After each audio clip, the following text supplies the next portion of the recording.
Hello, CSL. Welcome back to another podcast for this season as we plough through, heading towards the All Star games and the playoffs and things that have happening so far. So I'm here today with a slightly different episode from the conference previews that we had previously.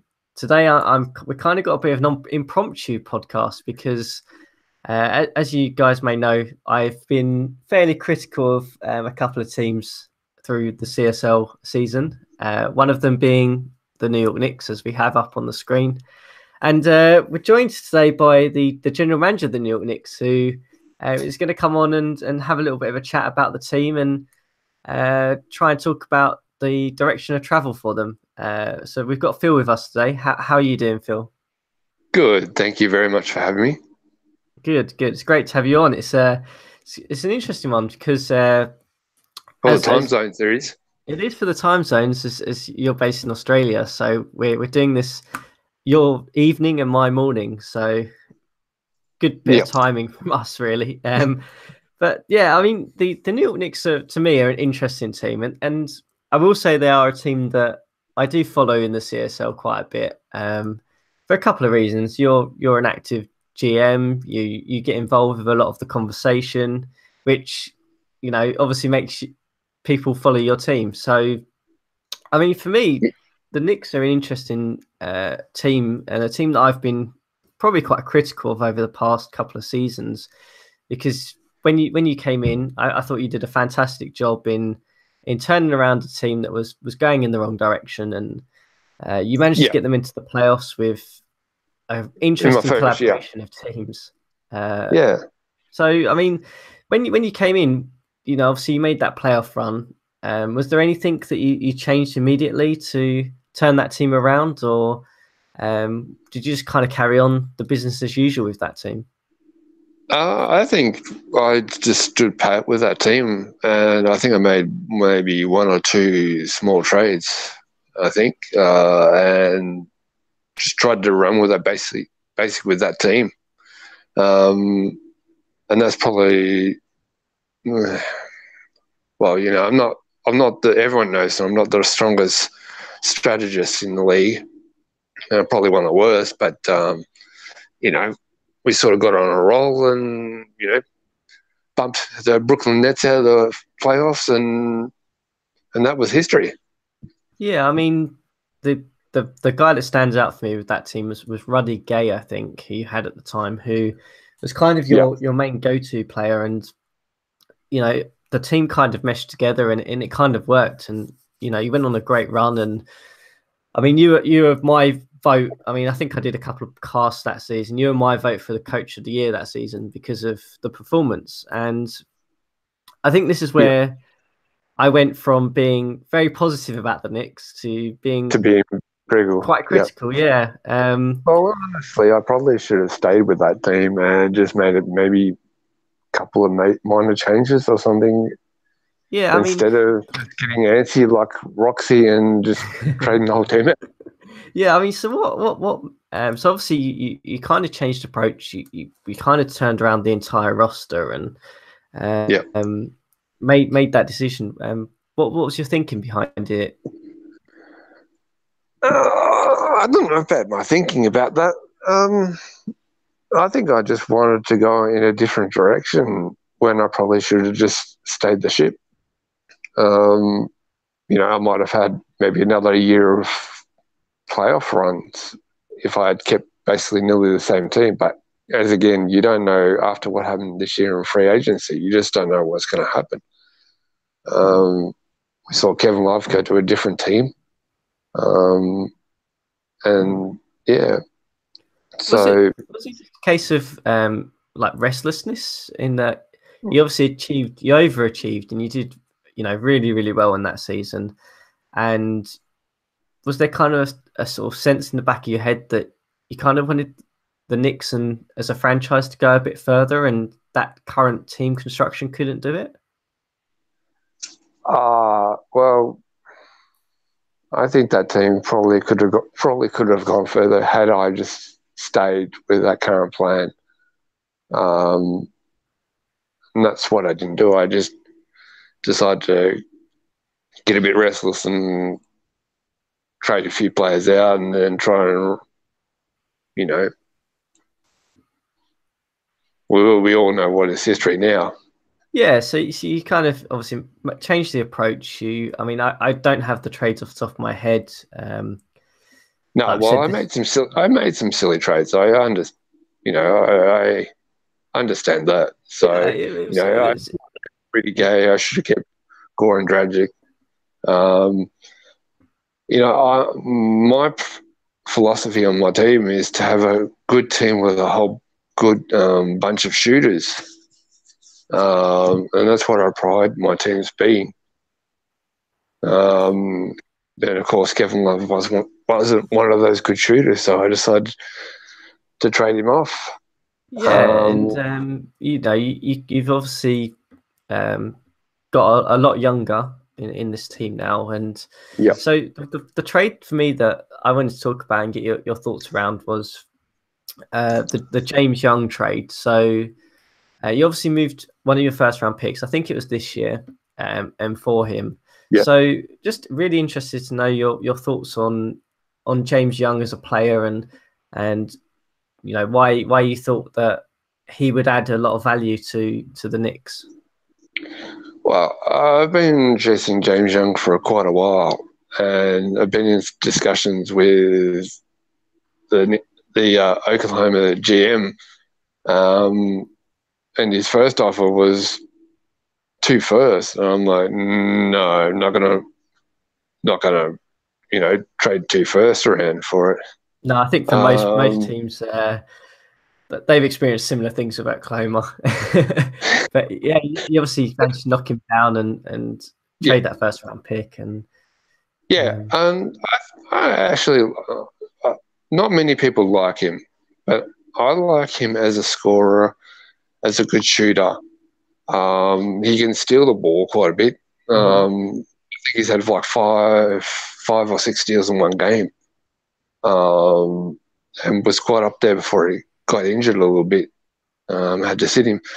Um, but I like him purely as a shooter, and he's a really good six man coming off the bench, where I can exploit other teams' weaknesses off the bench, and he's a better player overall than most of those other players he's facing.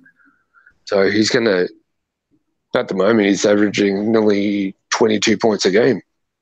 About, I think it's about the eighth highest in the league scoring at the moment. So, you know, he's having career highs, and I actually love him. Everyone's got their favorite player. I wasn't a favorite. He wasn't my favorite player in basketball, but sim leagues are different. Yeah, I mean, I think I actually surprised by this. So I had a little look whilst we were setting up and to think about some of the things I wanted to talk about and to get your viewpoint on. And James Young is certainly the one that in my head sticks out a lot. I think it's probably because of where the team is now, and that first round pick could be so valuable now, in my opinion. But Yeah, well, it's currently top five for yeah, Phoenix at the yeah. moment. And we'll And talk about record in a minute. But yeah, I mean, the thing that surprised me about James Young, so I had a look and I was, I've got in my head, I think because I've got in my head, I've got the opinion of James Young at Oklahoma City, who was just pretty average and didn't really get a chance. But I'm really surprised by his numbers with you. And as you said, you kind of put him in a six-man role. Was that always the decision to put him in that role, or did you think of him as being a starter? well, I tried him out as a starter, and it kind of had mixed.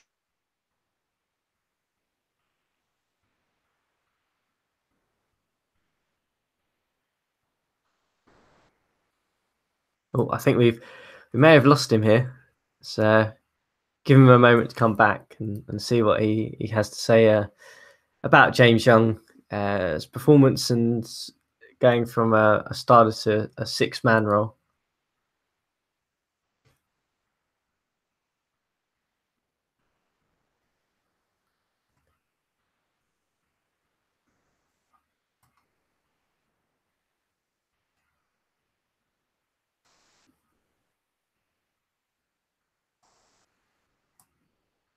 So I guess whilst we're waiting for Phil to come back, we'll have a little bit of a talk about the Knicks in general. So currently sitting with a 7-17 record, well outside the playoffs, as Phil mentioned, sort of looking at being a lottery team at the moment, but had some good performances. Picked up some guys like Tyler Ennis, who are probably good starters in the league. He's having a pretty solid season for the Knicks so far. Nothing to really write home about, but he is shooting a fairly good percentage. He's turnover rate's pretty good, and he's also getting a couple of rebounds. But the real ace in the pocket, I think, for the Knicks, and the one that I'm sure when Phil comes back he will want to talk about, is Arin Rabb, who they drafted with the last pick in the first round this year, and there have been some promising signs with him, perhaps not necessarily noticeable by the average stats that we get here on the HTML, but he has had some good performances so far this season, notably against me, I believe, in Portland, if I go and find that schedule. Oh, you're back, Phil. Yes, I had airplane mode just decided to enable itself. Okay. So I was just giving a bit of an overview on the Knicks, but we can jump Yeah, back to James Young, and I think you're talking about how you tried him out as a starter and then moved into a 6-man, and just your thoughts behind that. yeah. I had advice from a GM to maybe try him as a 6-man and exploit other people's team's weaknesses. Like he's a better overall player than most bench players, and he seems to be working that way. I gave him a few games to starter, and kind of didn't work out. And he's he's proved me wrong. Like we've in conversation with his previous gym in Oklahoma, he's like, "Oh, I hope he gets the best," and he's completely exploded above what I thought he would do. Getting 20 points plus a game. If I gave him 45 minutes, he'd probably maybe nearly even get 30, maybe a Yeah, bit yeah. I over the mean, top. But certainly yeah, he has had a really good season so far, and probably due to a couple of things. I think probably due to the surroundings, that he off the bench he probably is your best scorer, so he's going to get a lot of shots. You can see yeah, that by his metrics up on the screen, that he's shooting the ball the most he ever has, at a good percentage. Um, and I think the comparison that I have in my head to him for this year is against, if I go and find the Chicago Bulls and find Kentavious Caldwell Pope. yeah. Similar sort of salary, similar kind of minutes, both playing that 6-man role. And it's probably fair to say he's outperforming KCP so far, which is a surprise for me, I think, but probably not for you when you picked him up. Well, I always knew he was going to bring. Well, my team is still in building mode, so he's he's got he's got good potential in scoring, and that's why I traded for him. I saw something in him that some other GMs might think, oh no, he might only maybe 13, 14 points a game. But being with my team that's building, it shows that if you haven't got a star player, then he's going to explode. Yeah, and yeah, certainly he's performing really well for you. And I mean, I think we have a difference of opinion on his value. Yeah, Certainly, we've talked about that before. But yeah, I can certainly understand your argument for trading that first round pick for him if he's going to carry on performing like that for you. yeah. Well, there was a big furor over me trading my first round pick for James Young. Everyone thought, it's a bit of a rip off. You maybe should have put protection on it. And I thought, well, I might have, but I might have not even got James Young. Yeah, yeah. So let's talk about, before we talk about a couple of different players and some other things that I'd really like to get your thoughts on. Yep. So obviously you trade that first round pick, which means that this season you don't have any first round picks. No. You know, coming into the off season, you then actively try to trade away a lot of cap space. I can't remember if it was for cap space for that immediate off season or the following one. But just interested with not having your first round pick. Why did you take that approach to immediately clear cut some of the cap space down to free up some salary for you? Well, I had a vision of adding some good players in free agency. And, well, my first free agency pretty much failed. I signed Levert to a big-ish deal, which didn't end up working, and I went after the wrong players. Mm-hmm. Um, I think this year I've got, what am I? I think I'm sitting at 48 million with cap space. But I now have a strategy and plan to target specific players and maybe get under the radar of a few GMs and snatch up a few gems in free agency that could help my team. Yeah, so you kind of the focus was you kind of swung and missed in the free agency a couple of seasons ago, and then so I guess it's more focus on the upcoming off season for you. It is, yes. And I probably will bring a couple of my players who are on that list back. Looking at Alpha Kaba, and he's playing really, really well for us. And I saw him on Detroit's list, and I thought, it's a gamble, but he's played pretty well. Yeah, it looks like he's putting up similar numbers to the Lakers' Cheek Diallo last year. That's what I'd compare him to. Yeah, and then bam, look what happened with Monte when I picked him up. Yeah, I was talking about him whilst you went off, that he's putting up some solid numbers. Nothing to really write home about, but he's having a good season so far. For a pickup in free agency, sometimes you just don't know with some players. Like, you can go through free agency and you'll pick up someone and they could be crap, or then you could pick up someone and they could be good. But this year, really, talking about a game, really rocked the league. What happened with the Clippers? So you just don't know what free agency is going to pull. No, it's certainly almost as much of a lottery as some of the draft picks these days. When you take some of the raw guys, in that we have seen now that some big names have moved places. So certainly having cap space is an interesting proposition, and for a team like the Knicks, it could turn you guys around immediately if you get the right guys in at the right price.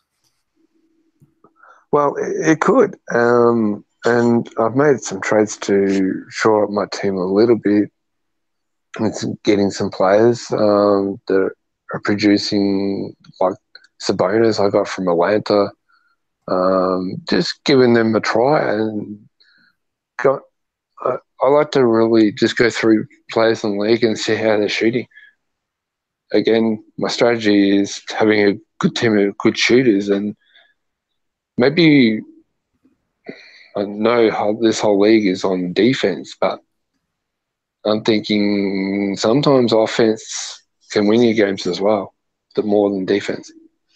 Yeah, it's certainly a different philosophy to, like you said, most of the league so far. So it certainly worked out for you when you first came in and you had a good shooting team, and that definitely did carry you into the playoffs. So we'll see how that approach goes. So talking about another player that I mentioned as you kind of faded out was Arin Rabb. So you picked him up at the back end of the first round, and I was just before you joined back in, I was just alluding to the fact that probably stat line and his shooting percentage isn't entirely accurate of some of his performances so far. So I was just wondering if you wanted to elaborate on that. Well, Rabb is a work in progress. He's a rookie. Got him with the 30th pick of the first round. His shooting does need a work, and he's a rookie who needs patience. And that's what I'm planning to do. Give him the time, give him the minutes, fix his shooting. And we've seen some of the games, he's put up 18, 19 points, 9 rebounds in a game, in probably 2 games, especially against Portland, where he just went nuts. Yeah, that's And fine. We don't need to talk times, too much about the Portland game. It's fine. We can move over that. but okay, I was down on him for the start, but you got to understand he's a rookie. Yeah. I've got to be patient with my players and not just go, okay, he's crap, let's trade him. Mm-hmm. But I had him on the block, and I've decided to take him off the block and just be patient with him, work on his shooting. His shooting's not where it should be at the moment. Mm-hmm. I think he's at 368. I think at the moment, Yeah, shooting wise. Yeah, about 38% at the moment. So Yeah, so I'll keep working on him, but I was talking to Tim before the draft, and Tim and I, he's like, oh, this guy Arin Rabb could be like a Check Diallo player, and I'm like, okay,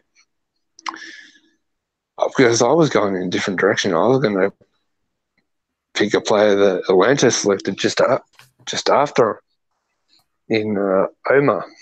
mm-hmm. So, but yeah, I'm going to stay my time and just work on him, and I'm hoping he can get. I'm not going to be too harsh on him, but maybe like he might end up being a 12, 7, 8 player. But I've got to be patient with him, and we'll see how it pans out. Yeah, I mean, just looking at his ratings, I mean, it's fairly solid now, to be honest with you, even if he didn't develop any further. I mean, it's nothing to necessarily write home about, but he's a good rebounder. He's a okay defender. He can block some shots.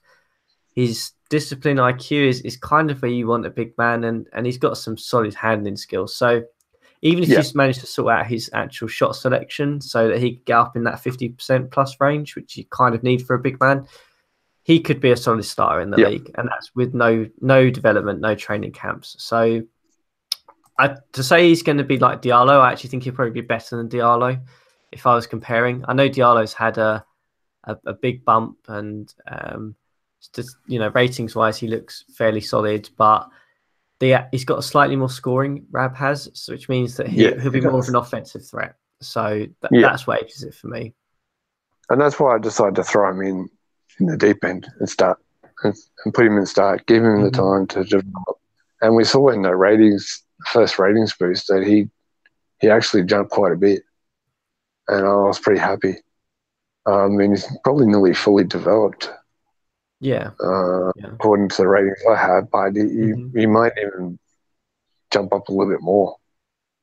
Yeah, and we'll see how he develops. So, I mean, moving on. So, obviously you're sitting at 7-17, probably not going to make the playoffs this year. I know we've only played 24 games, but probably no, I'm not aiming for the playoffs this year. But probably going to be difficult to get a .500 and sneak in there. So. Obviously, we talked about focus of the off-season, which will be on free agency for you guys. Just want to talk a little bit about some of the trades and things. So in terms of trading, you've been very active with that. I've noted that you've made 6 or 7 trades already this season. But that aside, statistically, you have made an insane amount of trades with the Minnesota Timberwolves. So yeah, what was that? But trade number 20 or something? Yeah, I think the league just wants to know: is there a conspiracy between you two guys, or do you just love trading players between each other? Well, we're definitely not the same person. He's he's in a time zone 3 hours behind me. Um, but no, I just some people overvalue their. Well, I find that some people overvalue their players, and this might be a different thing to some people. Uh, Sometimes in a deal, you end up losing in a deal, Mhm. but sometimes it's worth taking a loss. Then you can learn from it, and then you can, okay, I don't want to do that mistake again. Um, or sometimes you're a little bit even, maybe a little bit under in a trade, and you go, okay, well, let's give this trade a shot. Yeah. Most people they go out there and try to win the trades, try to rip off others, and that's something that I actually don't do. Um, Not that I can find any trades at the moment, but Well, you've done fairly well so far this season. I mean, 6 or 7 trades so far. yeah, Only I think 2 involving Minnesota, which is yeah, statistically yeah, is good for you guys. we've decided to tone it down a little bit. We're embarrassing the league with our own teams, and we probably could nearly just swap the whole rosters.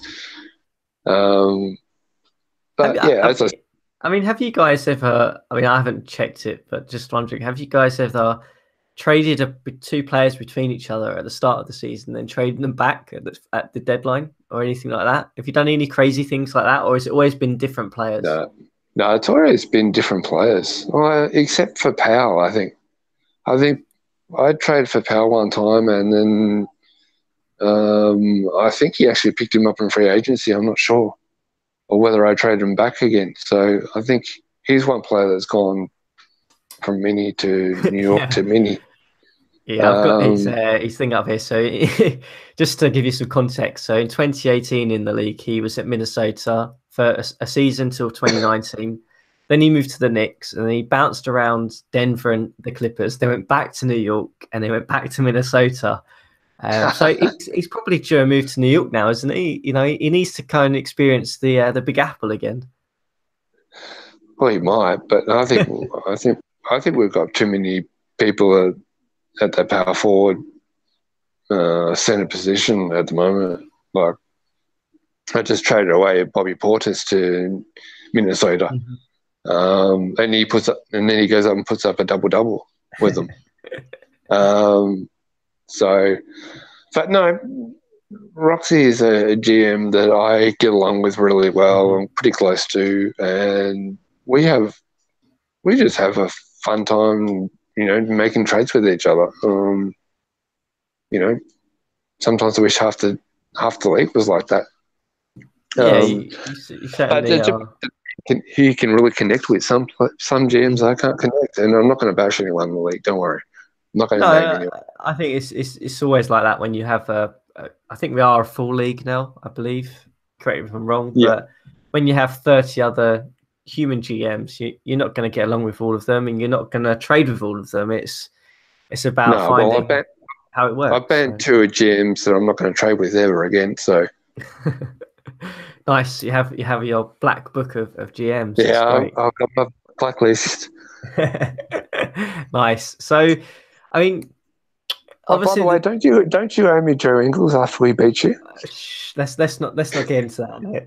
So for those watching, I guess I kind of had a sideways fun bet with Phil that if he beat me, I'd trade him Ingles. Just joking aside, because he's been after Ingles for well since I drafted him, I think, haven't you? I mean, I get probably a PM from you or a message from you once a month asking for him.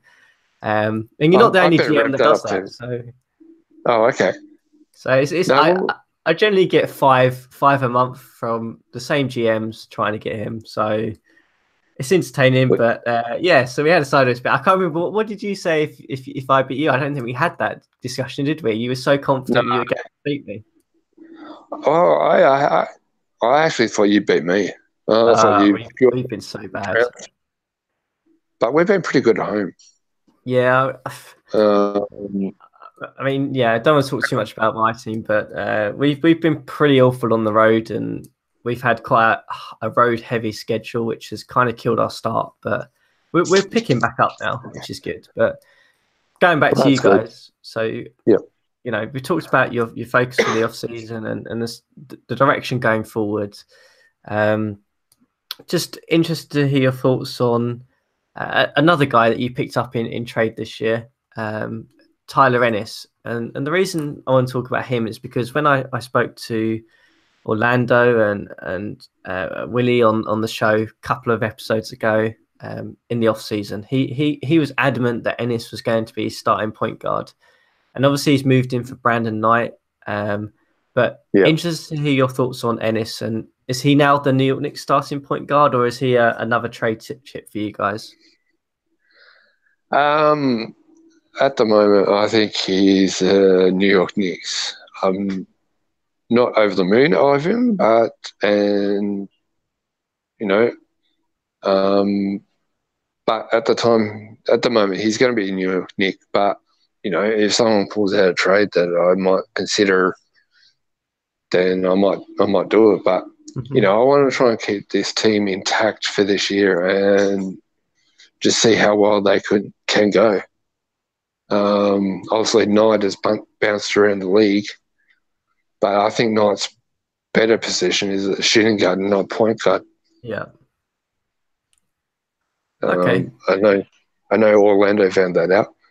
Yeah, they found that Um, out pretty quickly, I think, by some of the moves that they've made since then. So, yeah, yeah, I mean, the Knicks are going to be interesting. They're a team that I follow just because of the different directions of travel you guys have gone, and it's been interesting to chat to you, Phil, and understand a little bit about your thought process and why you did a couple of things, and it certainly helped myself understand the situation and where the Knicks are going to go in the future. And it sounds like you've got a clear plan in place and are going to see it through. yeah. Well, we're currently at the moment we're pretty high in turnovers. I Mm-hmm. think we're nearly third last, or third in the league in the most turnovers a game. So that's another issue. I'm going to try and fix as well. I know where we want to go, and I hope we can get around to the middle of the pack in turnovers. But that, when you've got a team full of youngish players, you're going to have some turnovers. And when you don't have probably high enough defense, you might have more. But Yeah, I'm still learning strategies a little bit. yeah, And I'm probably nearly one of the oldest in the league. So young dogs can always learn. Oh, sorry, old dogs can always yeah. learn. You certainly can, and I always find that when you have a team that's losing or not doing as well, that's when you find out a lot more about your team and what works and what doesn't work. And certainly it'll be interesting for the Knicks this year and see how they get on with it. And best of luck with the off season next year, and see if you can use some of that cap space and really get some of those undervalued targets. But it's been great to have you on, Phil, and Yep. certainly best of luck with the season. All right. Well, thank you very much for having me on. Much appreciated, and I'm glad we made the time zones work. Yep, always good if we can make time zones work. So best of luck this season. All right. Thank you.